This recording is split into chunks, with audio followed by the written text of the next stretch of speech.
the technology you've probably heard will change the world. It was all over the news in 2017 as cryptocurrency prices soared. The digital currency has exploded in popularity this year. But then the bubble burst. Dangerously close to going back below 4,000. As cryptocurrencies created, the technology powering them fell out of public view too, including from my own. But as true believers kept the decentralized faith. Similar, if not more powerful of a change than the internet in the way that we organize ourselves. And in the background, some major companies invested heavily. Blockchain is poised to change everyday life for the positive for all of us, for consumers. And the evidence is not going to happen. It's happening as we speak. But its skeptics doubled down. Blockchain, not Bitcoin. It's an oxymoron. It doesn't make any sense. It's putting the cart before the horse or something like that. So is blockchain going to change the world? Or is it more of a solution in search of a problem? This is Think Again with me, Andrew Stern, where I take you every step of the way as I dig into compelling, complex, or controversial topics that make us wonder, do we need to think again? All right, to start, I think I need to take a minute to explain what exactly a blockchain is, because for the uninitiated, the concept can be pretty foreign. A blockchain is, at its simplest, a ledger, like an accountant would use to keep the books. It records transactions, which can be monetary, like buying or selling goods, trading currency, or any other transaction you dream up, supply chain tracking, whatever. But instead of writing those transactions down in a book, a blockchain stores them digitally. Every transaction in this digital ledger has a unique timestamp, and at a predetermined interval, say every 10 minutes, the ledger turns the proverbial page. It locks in all the transactions from that time period, wraps it up into a heavily encrypted digital block, and then attaches that block to the one that came before it. The ledger contains every single transaction that ever came before it, creating a chain of blocks, hence the term blockchain. But instead of storing that data in a normal database that's hosted by one company or one computer, the blockchain is decentralized.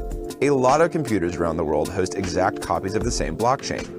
And when a new transaction is proposed, each of those decentralized computers has to recognize, verify, and record that transaction for it to become part of the blockchain. And in most blockchains, you can never go back and alter or delete previous blocks. It's designed to be tamper-proof. There are other, more technical aspects of a blockchain, but in broad strokes, that's what it is, an immutable, decentralized digital ledger.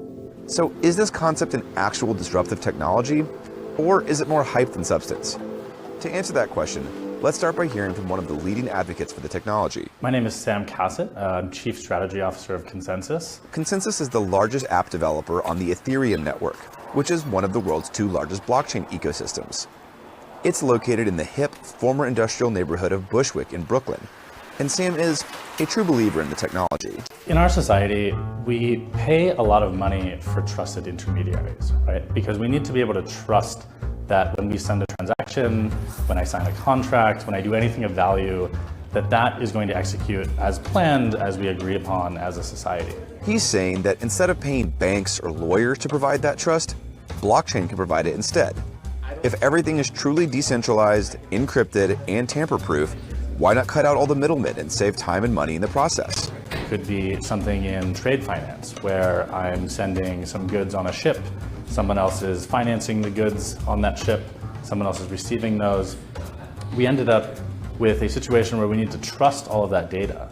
Insurance companies, financiers, shippers, everyone needs to trust that data. In theory, if all those stakeholders share one common system of record, they can each trust the data.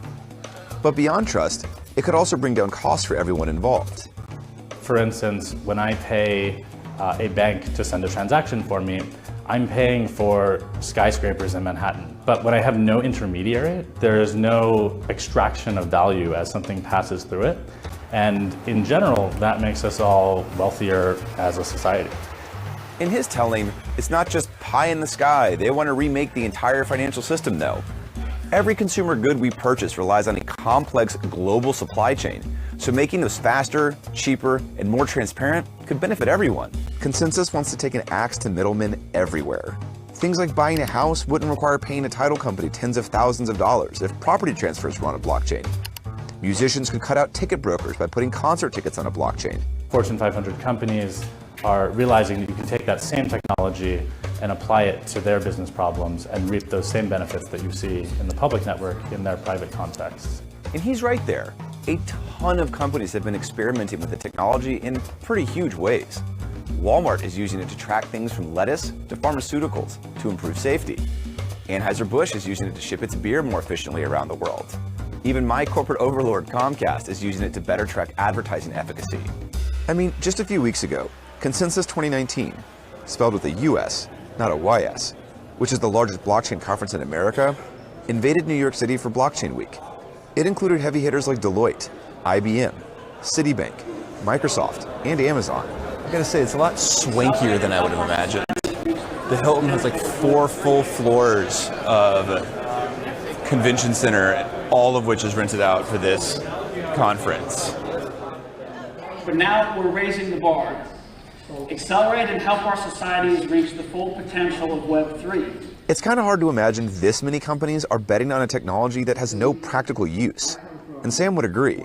As time goes on, I think you'll see more things popping up in the consumer sphere that make things cheaper, better, faster, which is really what consumers want. Once you get it, most people have an aha moment that says, wow, that's going to change how everything works. All right, so blockchain's going to revolutionize basically everything? I mean, Sam is obviously an advocate for blockchain, and understandably so. His business builds blockchain solutions. And he's right. Our society does spend a lot of money on intermediaries to provide trust. But is blockchain the right way to achieve that? Or is his faith misplaced? To dig deeper, I wanted to talk to someone who understood blockchain, but was slightly more skeptical. That took me to Texas's capital city of Austin to speak with Jimmy Song. He has a reputation in the blockchain space as being a bit of a firebrand and one of its most outspoken antagonists. I am a programmer, an educator, and entrepreneur in the Bitcoin space. I think you can describe me as a Bitcoin maximalist and a blockchain skeptic. I think the most popular article I've ever written is why blockchain is hard. And I go on to describe from a technical perspective why it doesn't really make sense for almost anything other than money. It does seem that there are a lot of really big enterprises with names that people would recognize who are leaning into blockchain in a pretty big way. Do you not see any utility in blockchain for enterprise? I don't see any use by enterprises. They just sort of see the buzzword and imagine a world where you can X, Y, Z and they get sold on that vision without knowing any of the technical underpinnings. And, essentially what they're selling them is a square circle. It's like, it doesn't make any sense. Say you create something that's, semi-decentralized using blockchain technology or whatever.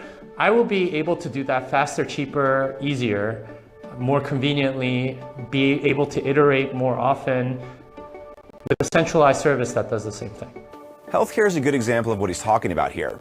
Putting medical records on the blockchain could increase security and patient control, but decentralizing everything is tedious and expensive. It'd be a lot cheaper and easier to just update hospital IT systems. It's rather unfortunate that people are so hyped on this technology. What can we do with blockchain? What can we do with blockchain? What can we apply this to that might work? Instead of what problems do we have? How do we solve it? That's the right way to, actually do innovation. What's hurting? How do I solve it? I'd hate to be that guy, but I'm the one saying the emperor has no clothes, right? Like it's a technology stack that works for Bitcoin because it was designed that way. For everything else, it doesn't make any sense. All right, so Jimmy is obviously out on blockchain for business. But a lot of companies seem to disagree, like technology giant IBM. I thought it'd be pretty valuable to see what a major enterprise has to say about the prospect. And it turns out IBM has an entire blockchain division, which is based in Raleigh, North Carolina. So I traveled to the Tar Heel State to talk to the VP in charge. This is Jerry Cuomo. He's the Vice President of Blockchain Technologies at IBM. When I first saw blockchain out there, it was like the second coming. We had AI innovation, cloud, mobile, IoT. What was next for transaction processing? And there came blockchain. And I said, that's what we have to be doing, folks. Finally, across the board, people are hearing what else blockchain can do. It's not a one-trick pony. right? It has multiple benefits. I've also heard in some circles that blockchain is a solution in search of a problem. I do think there is some skepticism out there, but if you look at the evidence, you'll see it's not coming. It's not going to be. In many places it is. We have over 120 live networks producing blocks every day. The thought is very simple.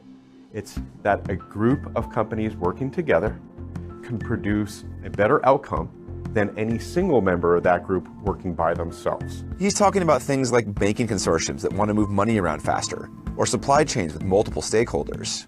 Where blockchain really helps in the supply chain is when there's tension in the system. So how do you resolve disputes? You know, I ordered 1 million widgets from you, it was shipped by her, you're saying, where's your money? I'm saying, where's my parts? There's a dispute. Resolving that dispute without blockchain is extremely cumbersome. Lots of reconciliation. If we have a common view, if we're all sharing the same system of record, that goes away. According to Jerry and Sam from Consensus from earlier, examples like this show blockchain is the real deal. Jimmy Song would say that example, and those like it, proves the need for new technology, sure, but a centralized solution would be faster, cheaper, and better than a decentralized one. Now, I don't have the technical acumen to tell you who's right, but what I can tell you is that there's a lot of companies betting Jimmy's wrong. So where does that leave us? Will we realize that full vision that I would compare to the internet, the significance of the internet? It's hard to predict the future, but I am betting my life on the fact that it's pretty close to 100%. In many ways, I don't really understand what they're trying to do. I don't think they do either to a large degree. It's just sort of throwing buzzwords at the wall and seeing what sticks. As we progress in digitizing the world, we've seen some of the gremlins come out. It's things like identity theft, counterfeiting, and all of these things. Blockchain will be remembered by bringing real credibility and trust to the digital age.